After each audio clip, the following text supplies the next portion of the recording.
హైదరాబాద్ రవీంద్ర భారతిలో unified council talent search వార్షిక పురస్కారాలు ప్రదానం చేశారు. ఈ కార్యక్రమానికి మంత్రి సీతక్క ముఖ్య అతిథిగా హాజరయ్యారు. జాతీయ అంతర్జాతీయ ఒలింపియాడ్లలో ఉత్తమ ప్రతిభ కనబర్చిన 250 మంది విద్యార్థులను ఘనంగా సన్మానించారు.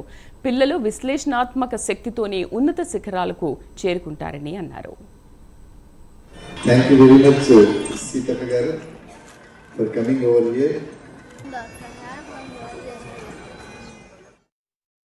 టాలెంటెడ్ స్టూడెంట్స్ను ఎవ్రీ ఇయర్ టెస్ట్ పెట్టి ఎగ్జామ్ పెట్టి సెలెక్ట్ చేసి వారికి ప్రోత్సాహక బహుమతులుగా మంచి ఈవెంట్స్ చేస్తూ ఉంటారు.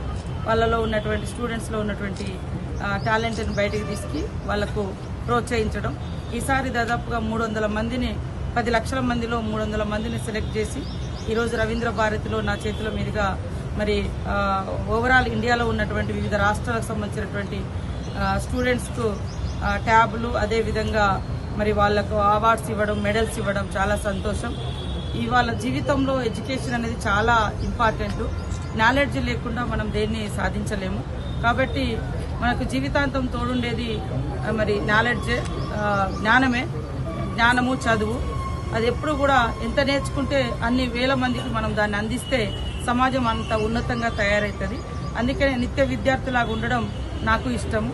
అది ఏ సబ్జెక్ట్ అయినా, అది అకాడమిక్ స్టడీస్లో కావచ్చు, లేదా ఎక్కడికైనా మనం ఎవరైనా మోటివేషన్ క్లాసులకు వెళ్ళినప్పుడు కావచ్చు, లేదా ఏదైనా నా సబ్జెక్టు కావచ్చు, ఎవరైనా చెప్పినప్పుడు నేను వినడానికే ఇష్టపడతా.